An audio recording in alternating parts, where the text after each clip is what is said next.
Bonjour à tous, on se retrouve aujourd'hui sur une vidéo qui va traiter de la question de ce qu'on appelle l'analyse fondamentale. Si vous n'êtes pas très au courant de comment est-ce que fonctionnent les analyses, notamment d'actions pour l'investissement en bourse, il faut comprendre qu'il y a deux grandes familles d'analyses. On parle de l'analyse fondamentale dès qu'on va plonger dans les chiffres, les publications officielles des entreprises pour savoir combien d'argent elle gagne, combien de clients elle a, combien de dettes elle a, et essayer de déterminer la valeur de l'entreprise. Et une fois qu'on a déterminé la valeur de l'entreprise, et admettons elle vaut 100, on regarde sur le marché si elle vaut plus ou si elle vaut moins. Et si elle vaut moins que la valeur que l'on a calculée, alors on peut considérer que c'est une entreprise qui est sous-évaluée et qu'il est donc intéressant d'acheter cette entreprise puisque tôt ou tard, elle devrait retrouver son cours que l'on a calculé précédemment. Si tant est qu'on ne s'est pas planté dans nos calculs. Mais ça, c'est une autre histoire. Donc ça, c'est l'analyse fondamentale. Et l'autre famille d'analyse, c'est de l'analyse technique. Alors l'analyse technique, c'est l'analyse qui est la plus flashy, dans le sens où c'est l'analyse que vous allez voir dans les films, dans les séries, et que vous avez peut-être en tête si vous pensez par exemple au métier de trader. Vous voyez des courbes, vous voyez des écrans, vous voyez des flèches dans tous les sens. Ça, c'est l'analyse technique. C'est-à-dire qu'en fait, c'est analyser l'évolution du prix sans forcément prendre en compte la réalité économique sous-jacente, et se dire, bon bah voilà, là ça a beaucoup monté, donc forcément au bout d'un moment ça va descendre, une fois que ça va descendre, bah, tout le monde va vendre en même temps, etc. Et c'est essayer de profiter de ces mouvements de foule pour acheter et vendre au bon moment. Alors, de manière générale, sachez que même si l'analyse technique est la plus médiatique, parce que c'est la plus visuelle, c'est beaucoup plus facile de faire un film avec des courbes, etc., que de faire un film où juste on lit un bilan comptable, la réalité c'est que l'analyse technique, c'est quasiment pas utilisé par les professionnels en fait. Hein. Globalement, ça ne marche pas du tout. Ça n'existe que à peu près pour les vendeurs de formation qui essayent de vous arnaquer et de vous faire croire qu'il y a de l'argent facile à se faire. Donc l'analyse technique, globalement, c'est de la merde et vous pouvez considérer que vous n'avez pas grand-chose à apprendre de ce côté-là. Néanmoins, l'analyse fondamentale, elle semble d'un côté beaucoup plus rationnelle, puisqu'effectivement, on va dans le bilan comptable de l'entreprise, on va dans le flux de trésorerie, on va dans le résultat d'exploitation, et on va essayer vraiment de comprendre quelle est la santé réelle de l'entreprise, et finalement vraiment faire le travail d'évaluation. Et si jamais le marché, lui, n'a pas fait ce travail d'évaluation de manière correcte, si par exemple il y a beaucoup de gens qui ont acheté une entreprise sans forcément faire ce travail-là et qu'elle est surévaluée, eh bien on sait qu'on ne va pas avoir d'intérêt à acheter cette entreprise. Et inversement, si une entreprise est très peu connue, un peu passée de mode, bah, les gens vont l'avoir vendue sans forcément faire leurs calculs, et on peut espérer que potentiellement il y a un rendement plus élevé au niveau de cette entreprise qu'au niveau du marché dans sa globalité. Alors, comment on fait? Alors, globalement, si vous voulez faire, hein, c'est relativement simple. Vous pouvez prendre un exemple classique d'action que vous connaissez, comme Total, comme LVMH. Vous allez sur Google et vous tapez le nom de l'action et vous tapez Yahoo Finance. Yahoo Finance, c'est une très bonne base de données, accessible à tous, relativement lisible. Il y en a d'autres qui sont un peu plus complexes et plus difficiles à lire. Il y en a des bien meilleures, mais qui sont payantes. Mais Yahoo Finance, ça fait déjà très bien le taf. Vous allez pouvoir retrouver à peu près tout ce qui est bilan comptable, flux de trésorerie, résultats d'exploitation, de manière relativement claire pour faire vos analyses. Mais qu'est-ce qu'on regarde finalement? Parce que quand vous allez sur la page Yahoo Finance de Total, bah, il y a plein de chiffres.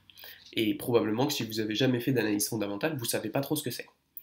Alors, on va essayer de faire un petit tour des ratios qui sont les ratios les plus utilisés et les plus importants. Le ratio phare, quand on fait de l'analyse fondamentale, s'il y a un ratio à regarder, en tout cas c'est mon avis, c'est le PER, c'est-à-dire le Price Earning Ratio. Concrètement, c'est-à-dire qu'on fait une équation, on fait une division hein, tout simplement, on prend le prix de l'entreprise, c'est-à-dire sa valorisation en bourse, c'est-à-dire le prix de l'action multiplié par toutes les actions, et on divise par les earnings. Donc earnings, c'est tout simplement le résultat net, combien l'entreprise a gagné. Typiquement, une entreprise qui vaut 10, qui vaut 100 euros, admettons, et qui gagne 10 euros en un an, elle a un PER de 100 sur 10, 10. Donc ça veut dire que si le prix de l'entreprise ne change pas et que ses revenus et son résultat restent constants, il va lui falloir 10 ans pour gagner autant d'argent que ce qu'elle ne vaut. Donc ce qu'il faut bien comprendre avec le PER, c'est que plus le PER est élevé, plus l'entreprise est chère.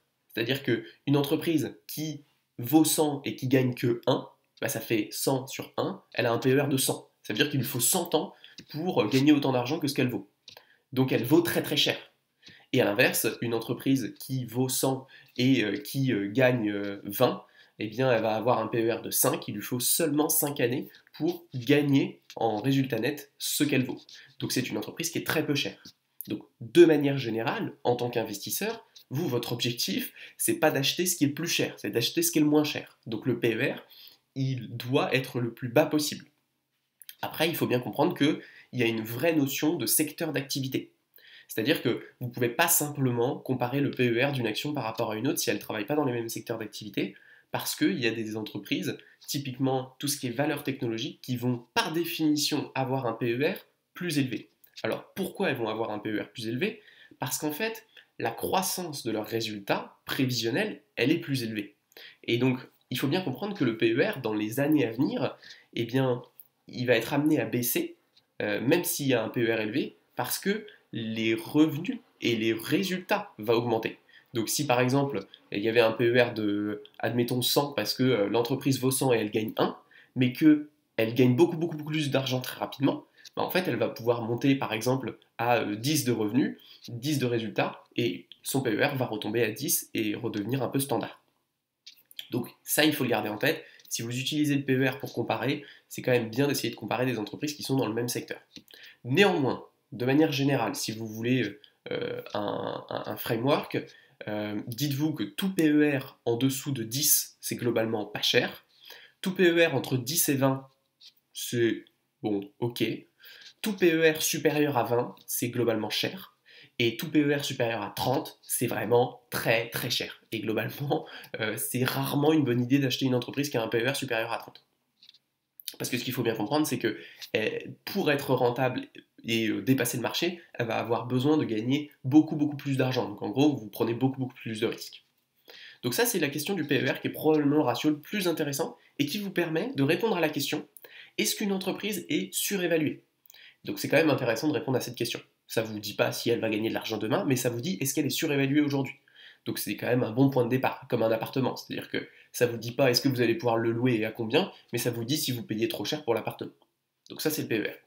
Ensuite il y a plein d'autres éléments que différents analystes vont regarder ou beaucoup moins regarder. La question du dividende, typiquement, vous pouvez la retrouver très facilement sur Yahoo Finance pour Total, c'est 5%. 5% c'est relativement très élevé. C'est parce que c'est une entreprise qui est très mature, qui génère beaucoup de cash flow, qui n'a pas beaucoup d'investissement, donc en fait elle fait beaucoup d'argent, elle n'a pas grand chose à faire avec son argent, donc elle donne son argent aux actionnaires. Ensuite, il y a les questions par exemple de ratio de dette sur equity, c'est-à-dire à quel point l'entreprise, sur tout ce qu'elle possède, est-ce qu'elle a beaucoup de dettes ou pas. Évidemment, plus elle a de dettes, moins elle est capable de résister aux crises qui peuvent venir, parce que effectivement, s'il y a une crise et qu'elle a besoin d'argent supplémentaire, elle va pas pouvoir toquer à la porte de la banque. La banque va lui dire, bah non, on vous a déjà prêté plein d'argent, il faut nous rembourser, quoi. Donc du calme. Donc ça peut être très risqué dans ce sens-là, et même si l'économie va bien, c'est risqué parce que si, admettons, il y a une très belle opportunité, on peut par exemple racheter un concurrent pour un prix qui est intéressant, bah là encore une fois, si on est déjà complètement sous l'eau en termes de dette, on va pas pouvoir emprunter plus pour acheter ce concurrent. Donc il faut comprendre que peu importe l'état de l'économie, que ce soit vers le haut ou vers le bas, c'est toujours bon d'avoir un minimum de dette, évidemment. Alors, et après, on peut regarder plein de choses. On peut regarder effectivement la croissance du chiffre d'affaires, la croissance du résultat. Je vous laisse regarder effectivement sur Yahoo Finance pour les curieux. Il y a vraiment beaucoup d'indications. Néanmoins, toutes ces indications, et c'est fondamental, il faut se souvenir que ce sont des indications historiques. Et je vais vous redire cette phrase que vous connaissez, mais qui finalement, on oublie finalement ce qu'elle veut dire. Les résultats passés ne prévoient pas des résultats futurs. Mais il faut bien comprendre que cette phrase, elle ne veut pas seulement dire que si ça fait 3 ans que je fais plus 10%, effectivement, je ne vais pas faire plus 10% la quatrième année, en tout cas pas forcément. Mais ce qu'il faut comprendre, c'est que je peux très bien faire moins 50% la prochaine année. Et c'est typiquement ce qui s'est passé avec des entreprises comme Netflix, comme Facebook. À la lecture de leur compte de résultats, à la lecture de tous les actifs financiers qu'elles avaient, c'est absolument impossible en début d'année 2022 de dire ah ouais, cette entreprise, ouais, elle va perdre 70%, ouais. C'est impossible. Franchement, personne ne pouvait faire cette prédiction, en tout cas en lisant les résultats passés. Finalement, pour faire cette prédiction, il fallait faire une prédiction future. Et précisément, c'est là où ça devient compliqué. Et c'est là où finalement, vous allez pouvoir réellement faire de l'argent, mais c'est là où ça devient beaucoup, beaucoup plus compliqué. C'est qu'en fait, ce qui compte vraiment pour savoir si un investissement est bon, si une action va vous rapporter plus d'argent que la moyenne des actions si vous achetiez par exemple un ETF, c'est des questions de risque et d'opportunité. C'est-à-dire que par exemple, dans le cas de Total, il faut se demander quelles sont les opportunités de Total. Qu'est-ce qui ferait que Total vendrait plus ou vendrait plus cher ce qu'elle vend aujourd'hui, à savoir globalement des hydrocarbures. Alors, il y a effectivement une opportunité qui dit que la situation géopolitique est un petit peu compliquée, il y a une raréfaction des ressources, et donc il peut y avoir une augmentation du prix du pétrole, et comme ça s'est passé en 2022, il peut y avoir une augmentation des bénéfices de Total, c'est-à-dire que même s'ils vendent la même quantité de pétrole, ils peuvent la vendre beaucoup plus cher, et donc ils peuvent gagner beaucoup plus d'argent, parce que ça leur coûte pas plus cher de raffiner le pétrole. Donc ça, effectivement, c'est une vraie opportunité. Et ensuite, il faut regarder la question des risques. C'est-à-dire, qu'est-ce qui pourrait mettre à mal le business de Total demain? Et ça, on ne le voit pas dans les comptes de résultats, parce que c'est demain par définition. Et là, il faut se poser et se demander. Alors déjà, il y a par exemple un risque fiscal. C'est-à-dire qu'on l'a bien vu, si vous suivez un minimum tout ce qui est débat politique, la question de Total, des bénéfices qu'ils ont faits, elle est permanente dans le débat politique. Et donc même si aujourd'hui, on est gouverné par un gouvernement qui a tendance très libérale et qui a très peu de chances qu'ils mettent un gros coup de poing sur la table et qu'ils disent écoutez Total, là c'est trop, vous allez payer des grosses taxes sur vos bénéfices, rien ne dit que dans 5 ans, il n'y aura pas un gouvernement qui sera à tendance plus socialiste et qui aura tendance à mettre des potentielles primes et des potentielles taxes exceptionnelles sur ses profits. Et si c'était le cas, autant dire que ça dégraderait très fortement la marge et la rentabilité de Total. Donc en tant qu'investisseur, ça serait absolument dramatique. Mais ça, c'est très compliqué, parce que comment prévoir? Comment prévoir qui va être élu? Comment prévoir ce que vont faire les élus? On ne peut pas. Mais c'est un risque important. C'est un risque qui peut vraiment dégrader la rentabilité de Total. Ensuite, il y a un risque, finalement, un risque éthique, c'est-à-dire qu'il est lié à un risque politique aussi. Aujourd'hui, la question de l'environnement, elle est de plus en plus prenante. On le voit, il y a des projets qui sont mis en place.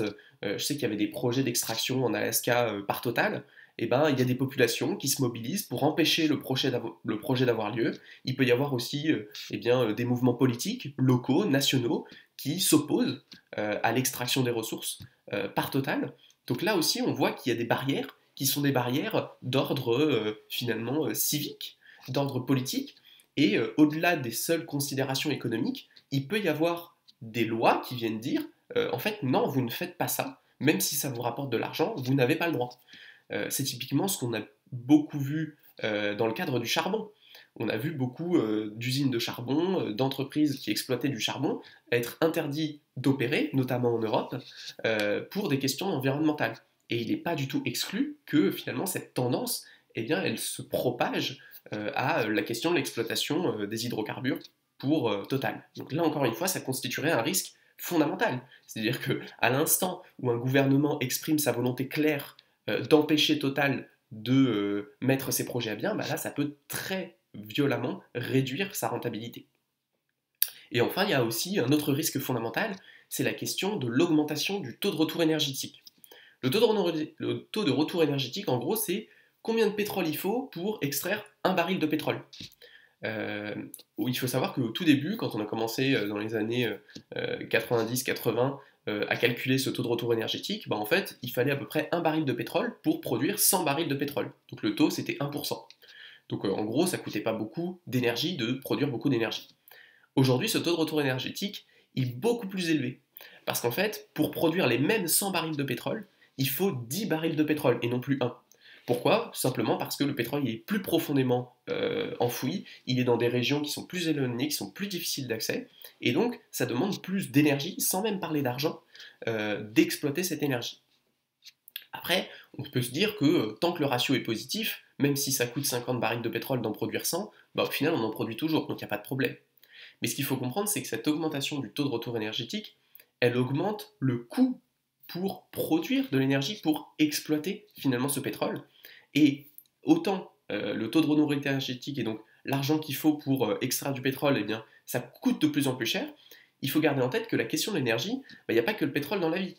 Il y a le nucléaire, il y a l'éolien, il y a l'hydrolien, il y a le géothermique, il y a le solaire, et en fait, à l'inverse, toutes ces technologies-là, eh bien, elles ont tendance à avoir, elles, un coût qui diminue avec le temps et avec finalement les technologies qui se peaufinent.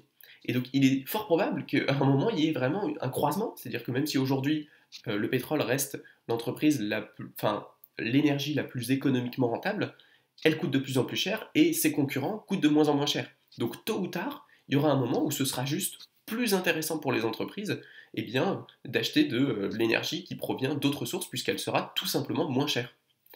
Et donc, une fois qu'on arrive à ce stade-là, il faut comprendre que Total se retrouvera avec un paquet d'infrastructures, de raffineries, etc., d'oléoducs qui transportent tous ces gaz et tout ce pétrole. Et bien, toutes ces infrastructures, elles seront plus vraiment utiles. Donc, c'est assez difficile. C'est pas si simple que de transitionner d'un coup à l'autre. Donc, ça aussi, ça peut représenter un risque extrêmement important pour l'avenir de l'entreprise. Donc, une fois qu'on comprend ça, on voit qu'en gros, on peut analyser les chiffres sur Yahoo Finance de Total et se dire, bon bah ok, c'est une bonne entreprise, elle va gagner de l'argent, mais ça ne nous dit rien de si elle va gagner de l'argent pour les 5 prochaines années, pour les 20 prochaines années ou pour les 50 prochaines années. Mais c'est ça qui compte en tant qu'investisseur. Et donc c'est là finalement où on voit les limites de l'analyse fondamentale, c'est que l'analyse des chiffres finalement, elle ne nous dit des choses que sur le passé, et de toute manière finalement, on a beau passer tout le temps qu'on veut à éplucher les chiffres, on sera toujours moins pertinent, moins efficace et moins précis qu'une intelligence artificielle qui fait ça de manière automatique. Et ensuite, finalement, la vraie question pour savoir si ça va être un investissement rentable, eh bien, c'est une question qui essaye finalement de prédire les risques et les opportunités à venir, mais ça, c'est très difficile à faire et c'est absolument pas fiable. Donc finalement, la conclusion, c'est la suivante, c'est que l'analyse fondamentale, bien qu'elle soit beaucoup plus légitime que l'analyse technique, qui est littéralement juste de l'astrologie, eh bien ça reste quelque chose que je vous déconseille très fortement de faire pour essayer de battre le marché. Et je crois que si vraiment votre objectif c'est de gagner de l'argent au long terme, il est beaucoup plus pertinent de mettre votre argent dans des ETF qui vous permettent d'acheter toutes les entreprises et donc d'embrasser finalement tous les risques, toutes les opportunités et de profiter de la croissance générale de l'économie. Ça, c'est vraiment mon avis sur la question. Après, si ça vous amuse de faire ces recherches et d'investir de votre côté, faites-le. Mais le conseil qu'on peut donner, c'est de le faire avec une petite portion de votre capital, disons 10%. Comme ça, voilà, vous faites vos trades, vous voyez si vous pouvez battre le marché. Mais globalement, les statistiques ne mentent pas. Donc il est beaucoup plus, j'ai envie de dire, prudent de garder une majeure partie de vos investissements sur des indices et sur des ETF qui vont être beaucoup moins risqués en termes de diversification.